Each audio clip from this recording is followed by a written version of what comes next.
everybody, and welcome back to 40 Years of Great Games.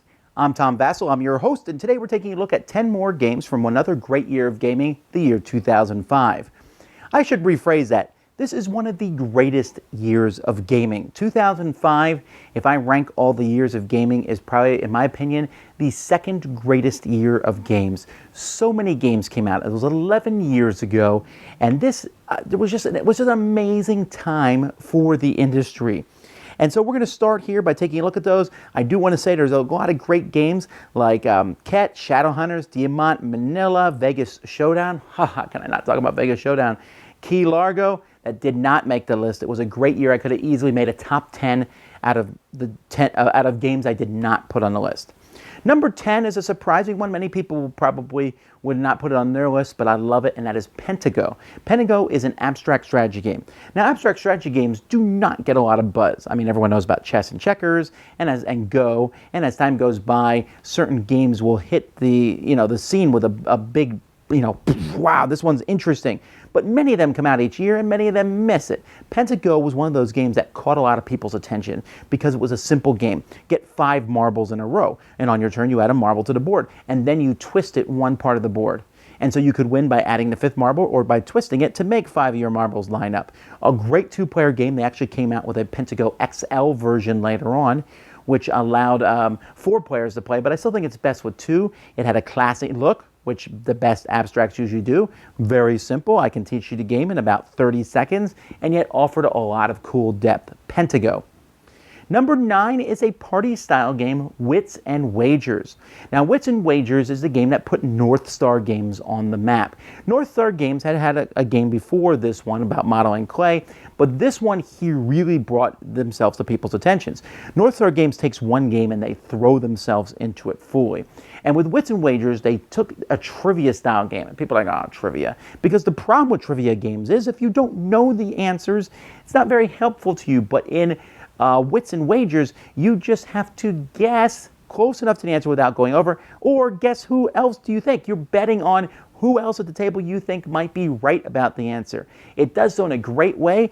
We have managed to take this game and put it into a game show format, which has worked so very well. We've had a great time doing that over the past, well, pretty much since the game has come out. So for over a decade, the Dice Tower has been doing Wits and Wagers game shows, and they've been so much fun for us to do and play. And even as a game itself, just an entertaining time, can take up to 7 players, plays pretty quickly. If you've never tried it out, certainly a great game.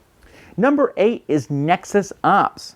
Now, I mentioned I didn't get Vegas Showdown on the list. Nexus Ops is another one that, both of them came out from the new Avalon Hill that had been reimagined by Hasbro. Hasbro had swallowed it up, and now they have their new games that are coming out. But these games that they were putting at this time were like, what is this? Nexus Ops was this big box of fluorescent colored plastic pieces that were fighting each other and then you basically just went and attacked the other person. But Nexus Ops was a really good game in the sense that you would move forward, you would roll dice, and the game promoted attacking. So you couldn't sit back. You had to control different spots on the board. The board nicely adjusted to work well with 2, 3, and 4 players. It was fast and entertaining. Several years later, Fantasy Flight reprinted a version of it, which was very nice, although I do miss the glow-in-the-dark pieces. But just a cool concept, a fast, cool attack game, Nexus Ops. Number 7 was the granddaddy of the huge games, and was one of the things that brought Fantasy Flight games into the map, and that's Arkham Horror. Now, Fantasy Flight Games have been making games for 10 years prior to this, and they had been slowly getting better and better. The games had come out, and they had a lot of pieces in them and a lot of different rules, but this year, Fantasy Flight was just like, we're here. And in fact, I believe 3 of the games on my list are from Fantasy Flight, just games that were like mind-blowingly, you put them on the table, they were full of plastic pieces, and this is the year, the games that came out this year, including Arkham Horror, are still being played by devoted fans today. Now, Arkham Horror has had Eldritch Horror, which has kind of replaced it for me as time has gone by, and then the dice game came out, but Arkham Horror just brought the Cthulhu mythos to life. The Cthulhu mythos, where you went through the town of Arkham and you kind of ran through a story and you ran into monsters and different strange things would happen. They added 7,000 kabillion expansions, maybe not that many, but a lot. And so the variety was huge. It could be a long, sprawling game. It could be well, it was usually long and sprawling, but it could be shorter than that, but still left you with an experience. A lot of fun. This was not the first version of Arkham Horror. It had come out years ago, but in this one, Richard Launius and the folks at Fantasy Flight streamlined it to make an amazingly fun game. Number 6 is a game that did not get much buzz in 2005. The buzz came several years later, almost 5 years later, unfortunately, and that's Glory to Rome. Glory to Rome by Cambridge Games had very cartoony, weird-looking artwork, and because of that, a lot of people were turned off by it. Later on, it was reprinted, but this game, designed by Carl Chudik, who now, today, when he designs a game, people go, "Oh my, tell me more!" But this was one of those games where it's like, hey, here's a card, this is a brick, this card, or it's a person that you can use, a Legionnaire, or it's a building that you can build, or you can use it for something else. And there were different ways that this card game worked, and players could play a card, and then each other player could do something, but the person who did it might get a bonus. It kind of took a little bit of a riff off Puerto Rico, but did all this with a deck of cards. Very engrossing. Many people have declared this their favorite game of all time. They just came out with Motainai, which is a kind of a shorter version of it recently. And unfortunately, legalities and things, this game is out of print right now, but hopefully it will come back in sometime. A very great game, Glory to Rome. Number 5, let's go back to Fantasy Flight games, to the biggest, sprawlingest game of them all, and that is Twilight Imperium 3. Now, Twilight Imperium came out several years prior to this. It uses little counters. Twilight Imperium 2 did the same thing, but you could buy an upgrade pack and put plastic ships in Twilight Imperium 2. It was essentially a space Axis and Allies, where you moved around and attacked things. There was some politics in it, and Twilight Imperium 2 was a very fun game. Twilight Imperium 3 just said, vroom, we're going to start over again, and we're going to start with roots in Puerto Rico, of all things. What? Puerto Rico? Euro games are now in my Amerithrash game? Get your peanut butter out of my chocolate. But it worked really well. Yes, the game was long, the game was huge, the game came with like 1 billion pieces. They said there will never be an expansion. They made 2. But there's just a lot going on, and it leaves you with an experience there. It's epic space. And there are games that have done epic space in shorter periods of time, like Exodus, Proxima Centauri. A lot of people like Eclipse. But Twilight Imperium, if you want to play a game that when you're done, you wipe the sweat off your face and you go, that was a game. That's Twilight Imperium, and it came out in 2005. Number 4 is Shadows over Camelot. Oh, thank you, Shadows over Camelot. Bruno Catala showing up here, Antoine Baza, with this new game here, in which players were doing a cooperative game. Now, I mentioned Lord of the Rings in a previous year. That was the first major cooperative game. Shadows of Camelot was really the second major one. But while Lord of the Rings did, get some buzz going, Shadows of Camelot opened the floodgates. We now have whole categories and awards for cooperative games. Each year we say, ooh, look at all these great cooperative games that are coming out. And while Arkham Horror was a cooperative game, and it came out the same year as Shadows over Camelot, Shadows of Camelot's the one that said, hey, everybody, anybody can play a cooperative game. And it was about the King Arthur and his Knights of the Round Table, which was a cool theme that people got into. The theme was a little loose as the game went by, but it was so easy to play. And it introduced the fact that somebody was a traitor. What? Craziness. And you brought that into this game with beautiful production by Days of Wonder, of course. This is one of their best-selling games. And that's considering they got stuff like Ticket to Ride and Memoir, which I talked about last time. Shadows over Camelot, an amazing game.